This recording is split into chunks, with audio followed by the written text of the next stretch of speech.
brisé du péché le pouvoir. La force est en Christ, la force est en Christ. Si dans ton cœur tu veux le recevoir, la force est dans le sang de Christ. Je suis fort, fort, oui, plus que vainqueur par le sang de Jésus.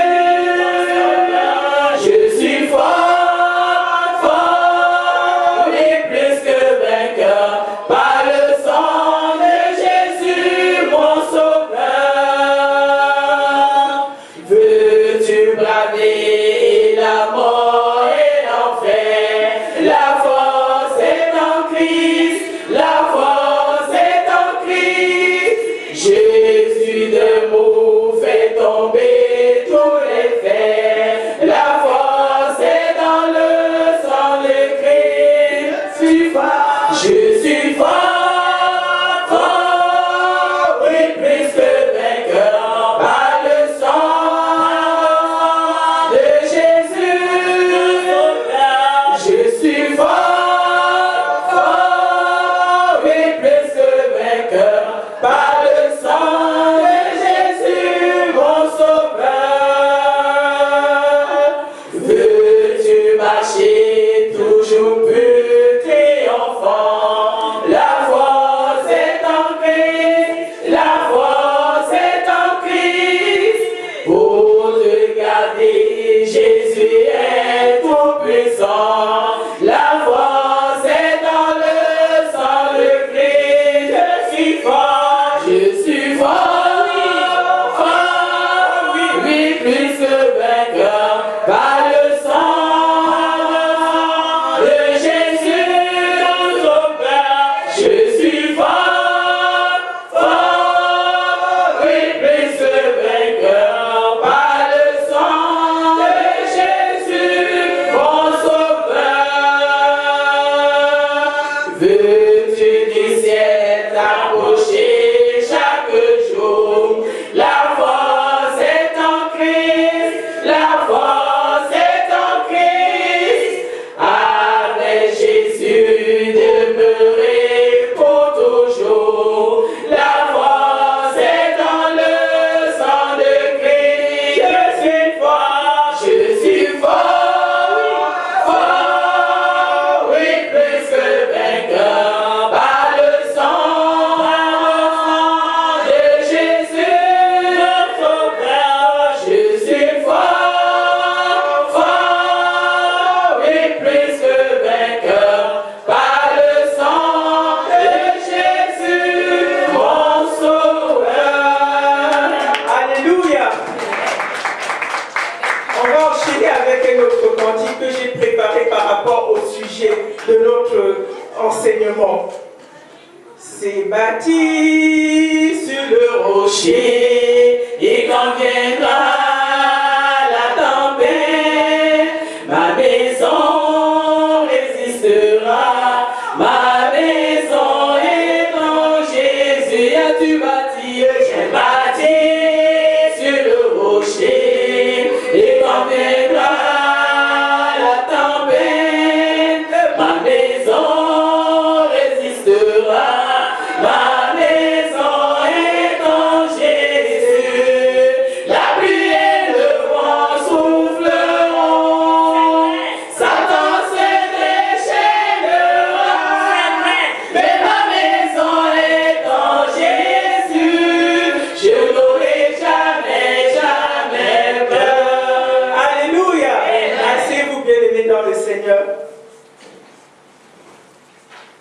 Nous allons voir notre premier enseignement qui est le fondement de la vie chrétienne. C'est pour ça que j'ai chanté ce cantique, bâti sur le rocher. La fondation de la vie chrétienne, c'est comme une maison, bien-aimée, que tu construis. Quand tu commences à construire ta maison, tu ne commences pas par le toit. Parce que si tu commences par le toit, la maison, elle ne tiendra pas. Tu commences par la fondation, tu poses des pierres et elle est solide. Après, tu mets les murs et ensuite le toit. La vie chrétienne, c'est exactement la même chose. Je peux remplacer le mot fondement ici par fondation. Fondation de la vie chrétienne. Qu'est-ce que c'est? C'est une étude qui présuppose que la vie abondante en Christ notre Seigneur commence par une expérience authentique. Qu'est-ce que c'est que cette expérience? Ça s'appelle le salut. Le salut, c'est la fondation de la vie d'un chrétien. Ça commence par le salut. On va voir ce que c'est le salut et comment obtenir le salut. Le salut vient des mots grecs sotéria, qui signifie délivrance. Délivrance des péchés, délivrance de mal, délivrance sauver, libérer du péché, libérer de toutes choses. C'est ça le salut. C'est la voie d'accès à Christ. Comment obtient-on ce salut? Il y a plusieurs critères, mais 4 essentiels pour obtenir le salut. Pour avoir le salut, premièrement, il faut que tu reconnaisses que tu es pécheur, que tu reconnais que moi, un tel, je pêche. Ensuite, il faut que tu confesses ce péché et que tu te repentes. Reconnaître que tu es pécheur, confesser ce péché et te repentir. C'est une chose d'accepter qu'on est pécheur, c'en est une autre de se confesser, mais il faut faire tout ça et prendre la décision de ne plus y retourner, de se détourner de ce péché. C'est seulement là, et là, 4e chose importante, c'est quand tu acceptes Jésus-Christ comme ton sauveur personnel. Amen. Et là, vous avez le salut bien-aimé. 4 choses. Accepter qu'on est pécheur, confesser ses péchés, se repentir, se détourner de ce péché. Parce que si vous dites que je suis voleur, j'ai confessé que je suis voleur, et que le lendemain, vous retournez au vol, mais ça vous aurait servi à rien de faire tous ces efforts-là. La chose essentielle, c'est de se détourner de ce péché, de prendre la résolution de ne plus y retourner. Et là, vous acceptez Jésus comme votre sauveur. Ça, c'est la base. Là, maintenant, vous êtes sur le chemin de rencontrer Christ. La voie vous êtes ouverte là. Mais vous n'y êtes pas, hein, parce qu'il y a beaucoup d'étapes, il faut les franchir échelle par échelle. Mais là, vous êtes déjà sur la voie. Donc, après le salut, c'est ce qu'on appelle la nouvelle naissance. Là, vous êtes une nouvelle personne, vous êtes né de nouveau. Nous allons voir dans les textes bibliques, nous allons regarder dans Jean 3 au verset 3. Jean 3 au verset 3. La parole de Dieu dit, dans Jean 3 au verset 3, Jésus lui répondit, en vérité, je te le dis, si un homme ne naît de nouveau, il ne peut voir le royaume de Dieu. Amen. Amen. Ce qui signifie, bien aimé, si vous n'êtes pas né de nouveau, vous ne pouvez pas voir le royaume de Dieu. Et cette nouvelle naissance, elle commence par ce salut que vous venez d'obtenir, c'est qui vous a ouvert la voie en Christ. Ça, c'est la nouvelle naissance. Cette nouvelle naissance, elle peut englober plusieurs choses. La transformation, nouvelle vie, nouvelle chose.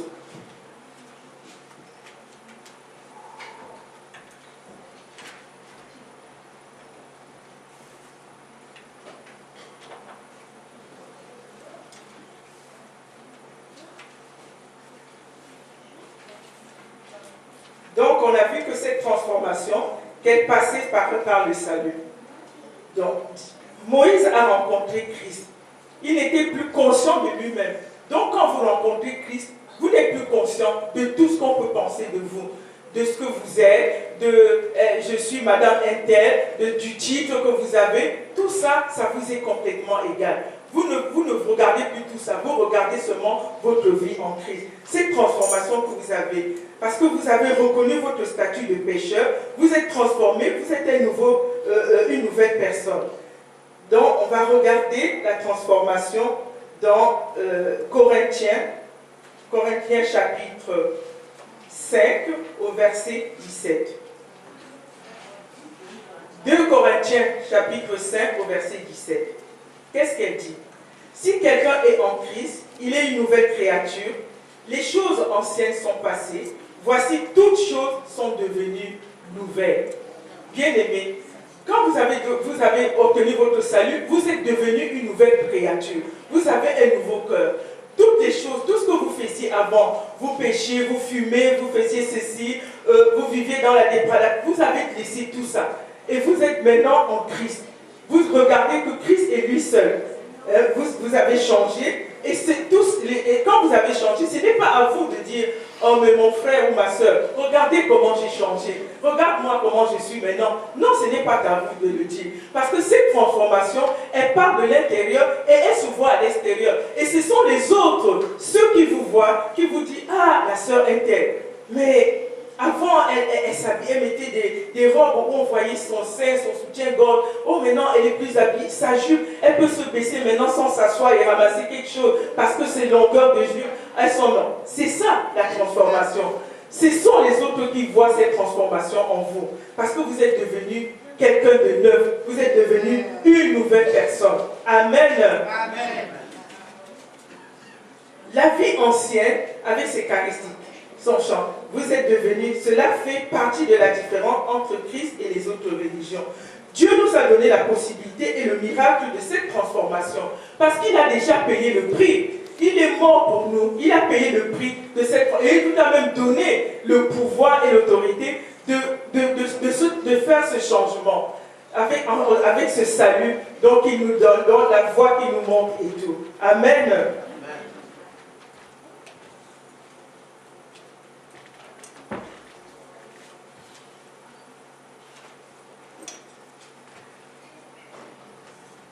La transformation, donc j'ai vu que la transformation passe par tous les... Quand vous reconnaissez votre statut de pécheur, une nouvelle créature, les nouveaux objectifs, tout change. C'est-à-dire ton témoignage, les autres voient autrement, te posent des questions, qu'est-ce qu'elle devient, comment elle est comme ça, qu'est-ce qui a changé en lui. C'est un exemple. Quand tu achètes des meubles nouveaux, quand tu veux mettre les meubles chez toi, tu ne mets pas les anciens sur les nouveaux. Tu enlèves d'abord les nouveaux meubles, tu jettes les anciens et tu mets les nouveaux. Une nouvelle vie, une nouvelle créature, c'est ça. C'est-à-dire que tu deviens quelqu'un d'autre. Tu as un nouveau cœur, tu as des nouveaux comportements. On voit en toi la grâce. Amen. Le diable est vaincu. Amen. Donc tu deviens quelqu'un de neuf. Les frères bien-aimés dans le Seigneur, quand tu es en Christ, tu n'as plus peur de rien. Les moqueries ne sont plus pour toi. Tout ce qu'on peut dire de toi, ça ne te touche même plus. Parce que tu vis en Christ. C'est lui qui vit en toi. Tu n'es plus commandé par toutes ces choses-là qui te retiennent, qui te disent, oh là là, qu'est-ce qu'on va dire? Je suis encore allé à l'église aujourd'hui. Ma soeur, tu es tous les jours à l'église, mais c'est comment alors? Tu ne te reposes jamais. Ça ne te touche plus. Ça ne te dit plus rien. Parce que tu es tellement épanoui dans cette vie avec Christ que tu n'écoutes même plus ce bavardage. Amen. Bien-aimé dans le Seigneur, c'est ça la fondation. C'est-à-dire quand tu as ces bases-là, rien ne peut plus t'entendre. Personne ne peut plus te détourner de lui. Tu es sur le chemin, il n'y a rien, il n'y a que lui et lui seul qui vit en toi. C'est ça ce qu'on appelle la foi. Et cette foi, elle est inattaquable. Amen.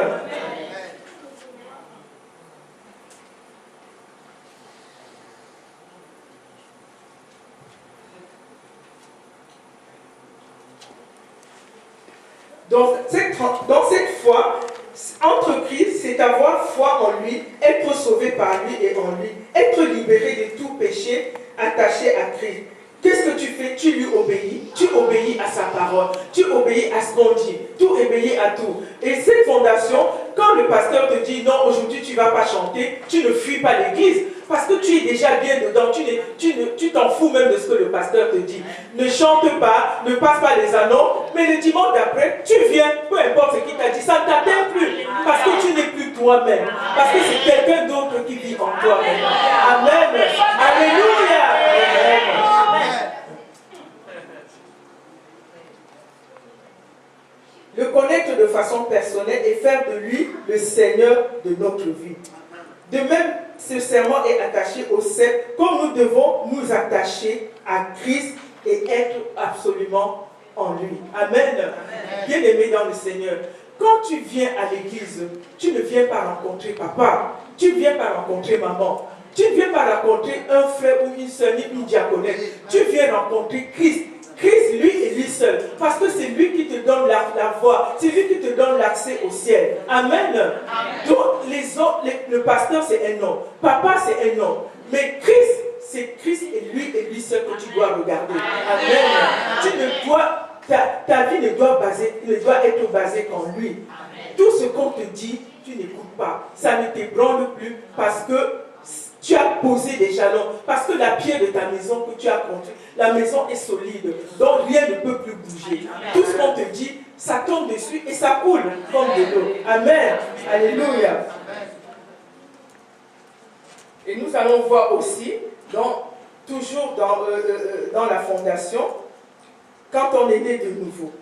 La nouvelle naissance, il y a la nouvelle naissance, la transformation, c'est deux en un. C'est-à-dire quand vous êtes né de nouveau, vous êtes transformé, vous n'êtes plus la même personne. Mais maintenant, quand vous êtes né de nouveau, qu'est-ce qui se passe? C'est-à-dire que vous ne vivez plus dans le péché. Vous avez abandonné tout péché. Vous êtes en Christ. Et c'est ça, vous marchez par l'Esprit. Amen.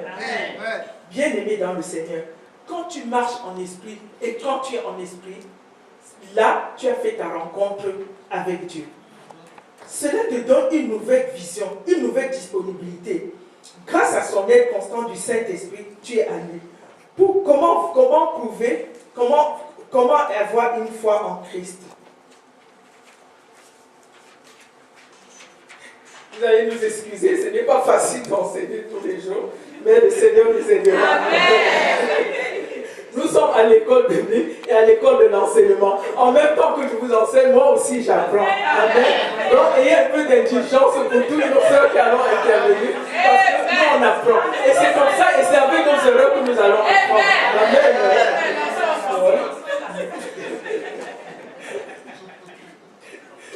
La prochaine fois, ça sera fluide. On aura pris le rythme et ça sera bien. Amen. Applaudissez pour nous soutenir.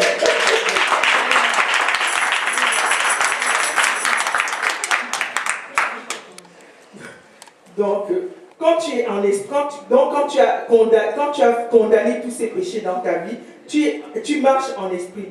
J'ai été crucifié avec Christ. Je me suis identifié à lui. Le Nouveau Testament parle de deux types de crucifixion pour le croyant. Une crucifixion active, bien aimé, il y a deux sortes de crucifixion. Quand tu as crucifié tous les péchés de la chair, que tu ne marches plus dans la chair, il y a deux sortes de crucifixion. La première, la crucifixion, c'est celle qu'on appelle la crucifixion passive. C'est le vieil homme, c'était l'ancien Philomène qui autrefois, lorsqu'on marchait sur ses chaussures, appelait la personne en disant, mais tu sais combien j'ai acheté, tu connais le prix, hein? Tu marches sur une chaussure comme ça c'était l'ancien. Et ça, c'est la crucifixion passive. Parce que ce vieil homme, cette ancienne personne, tu l'as laissé. Et la crucifixion active, c'est le travail que nous faisons sur nous chaque jour pour accomplir dans notre nature pécheresse. Parce que ce n'est pas facile, bien aimé, de marcher en esprit. Parce qu'il y a des tentations. Quand vous êtes en Christ, ce n'est pas un chemin aussi facile. Vous allez essuyer des moqueries. On va se moquer de vous. Oh là là, mais qu'est-ce qu'elle fait? Regardez comment elle est, la pauvre. Mais mon oncle, comment elle est? On dirait qu'elle est devenue une vieille femme. Tu ne te laves plus, tu ne mets plus les fards, tu n'es plus belle. Tu n'as plus de rouge à lèvres. Tout ça, vous avez mis de côté. Donc, c'est un travail de tous les jours. C'est ça, la crucifixion active. Donc, le travail de tous les jours. Vous pouvez retrouver ça dans Marc 8, Marc chapitre 8 au verset 34, ou Romains 8 au chapitre 13. Donc, vous pouvez prendre les notes, vous les lirez à la maison, parce qu'on ne peut pas tout lire aujourd'hui. Donc tout ça, quand c'est fait, c'est cette marche selon l'esprit qui est accomplie. Plus aucun désir de la chair, car la chair porte des fruits destructeurs. Amen. La chair, quand vous marchez à la chair, ça porte des fruits destructeurs. Vous avez, beaucoup se disent chrétiens, mais quand ils viennent à l'église, ils ne sont pas encore en Christ. Ce n'est pas parce que vous venez à l'église que vous êtes en Christ, bien aimé. Quand vous êtes en Christ, c'est quand vous avez enlevé toutes ces choses, confessé, pardonné, crucifié tous ces péchés. Tous ces péchés de la chair que vous avez crucifiés, c'est ça, cette marche en esprit. C'est grandir étape par étape, prendre des bonnes décisions, ne plus servir de maître. Parce que quand on est en esprit, par exemple, vous avez déjà choisi Christ comme votre sauveur. Vous allez en vacances au Cameroun, par exemple. On vous dit d'aller au village, dites bonjour aux parents. Vous allez au village, on vous dit, va jeter un morceau de viande sur le crâne. Pour les Camerounais, chez nous, ça se fait. Ah, tu dis non. Moi, les morceaux de viande sur le crâne, je ne fais plus. Parce que maintenant, j'ai suivi Jésus. Amen. Donc, toutes ces choses-là, ce n'est plus pour toi. Tu as donné ta vie à Christ, tu le suis, tu es avec lui. Et donc, toutes ces choses-là, tu ne peux plus les accomplir. Parce que tu as pris ton chemin. Parce que tu ne peux pas être en Christ et tu ne peux pas servir Christ et jeter le boulet sur le crâne. Ça, c'est servir deux maîtres.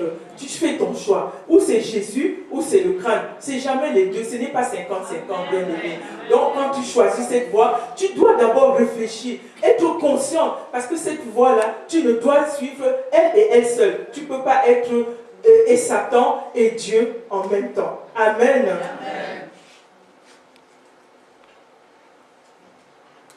En conclusion, quand on est en esprit, ça vous empêche d'accomplir les désirs de la chair. Bien aimé, ici, deux questions se posent en nous. Comment reconnaît-on qu'on est dans la chair? En quoi vous reconnaissez que vous êtes encore en chair, que vous n'êtes pas encore en Christ? La Bible révèle quelques œuvres de la chair. Dans Galates, chapitre 5, au verset 19,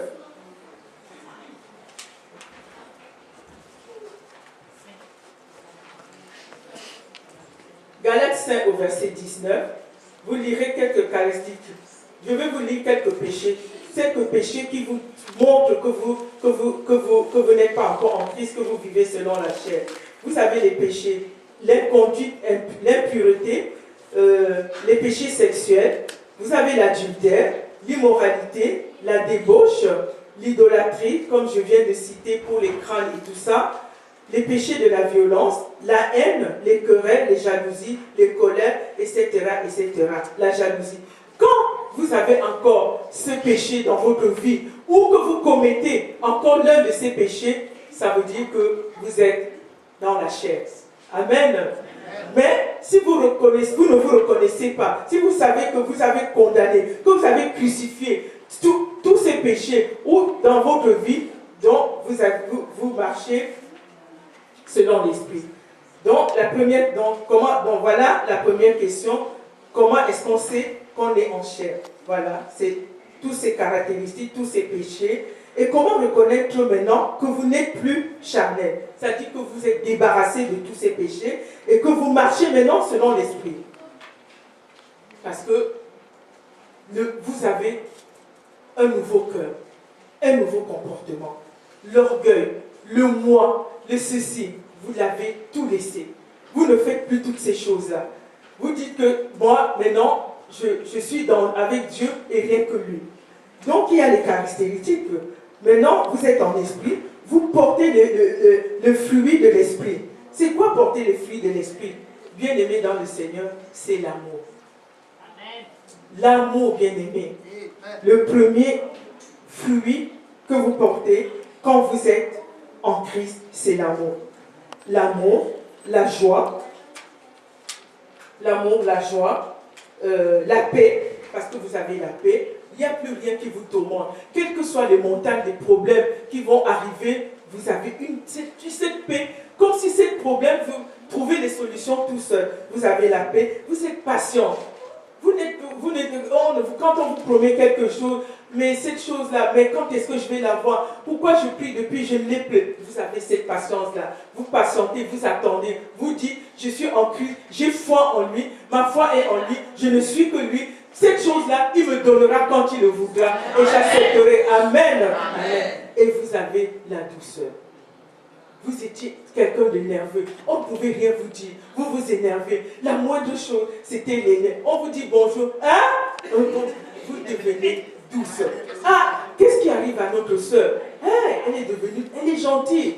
Vous passiez avant, vous ne voyez personne. Maintenant, quand vous passez, vous revenez, vous dites, ah, ma soeur, je ne vous avais pas vu. Comment ça va? Soyez la bienvenue. Soyez bénis. Amen. Voilà les bénéfices de tout, du fruit de l'esprit. Bien-aimés dans le Seigneur.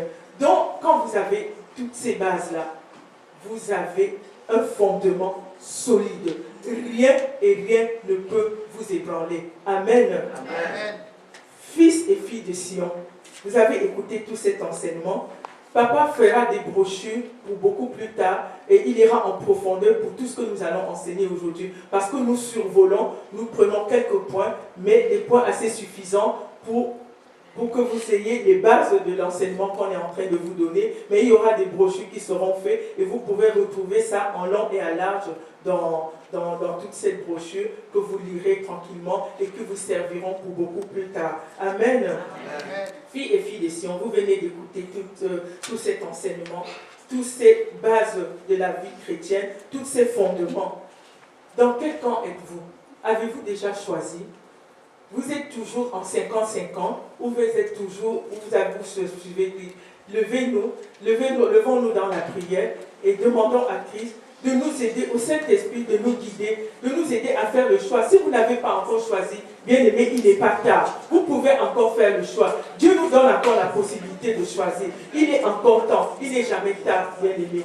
Demandez au Saint-Esprit de vous guider, de vous aider à choisir, qui vous aide, qui vous guide dans vos choix et qui vous montre le chemin, celui que vous allez suivre, de vous maintenir, si vous êtes avec lui, qui vous donne la force et la grâce, Seigneur, d'être en lui et de le suivre. Prions au Dieu de grâce, Seigneur, je prie, Seigneur, je prie, Seigneur, de Jésus, Seigneur, et pour Seigneur, je prie, Seigneur, bénissez-moi, Seigneur, aide-nous, Seigneur, pour Seigneur, Seigneur, votre Seigneur, repoussons, Seigneur, pour cette fonction, Seigneur, de Dieu, Seigneur, prie, Seigneur, aide-nous, Seigneur, Seigneur, un peu pour une vie de chacun de nous, Seigneur. Oui, Seigneur, booste-nous, Seigneur, ouvre-nous, Seigneur, au cœur qui profond, Seigneur, Seigneur, profite-toi, Seigneur, oh Seigneur, pour Seigneur,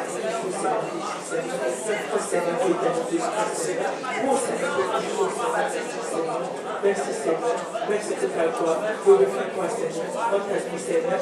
Au nom de Jésus, nous avons prié. Éternel Dieu de gloire, nous te remercions, Seigneur, pour ce moment de partage, Seigneur. Merci pour ce moment que tu nous as accordé. Merci pour ce moment d'enseignement, pour ta parole. Merci d'avoir été avec nous. Saint-Esprit, nous te remercions d'avoir été là, d'avoir pris le total contrôle. Seigneur, aide-nous, Seigneur. Aide-nous à être des femmes et des enseignantes fidèles et des modèles, Seigneur. Parce que nous, si tu as dit dans ta parole, Seigneur, tu nous as mis à part. Ce n'est pas pour rien que tu nous as choisis, Seigneur. Aide-nous à te suivre, à rester en toi, Seigneur, à faire le bon choix, Seigneur. Et aide-nous, Seigneur, à garder ce choix que nous avons fait, celui de te suivre. Rien et toi seul, Seigneur. Parce que nous ne sommes pas là. Nous ne suivons pas un homme, mais nous te suivons toi. Toi et toi seul. Seigneur, nous te remercions. Nous te demandons, Seigneur, de nous donner la grâce, Seigneur, d'être avec nous, Seigneur, de nous fortifier, de nous booster, Seigneur, que l'onction, Seigneur, se dépose sur nous et chacun de nous, et que la gloire te soit rendue à toi et à toi seul. Seigneur, merci, Seigneur, parce que tu es Dieu d'éternité en éternité, que ta gloire te revienne. Au nom de Jésus, nous avons prié et que le peuple dise Amen.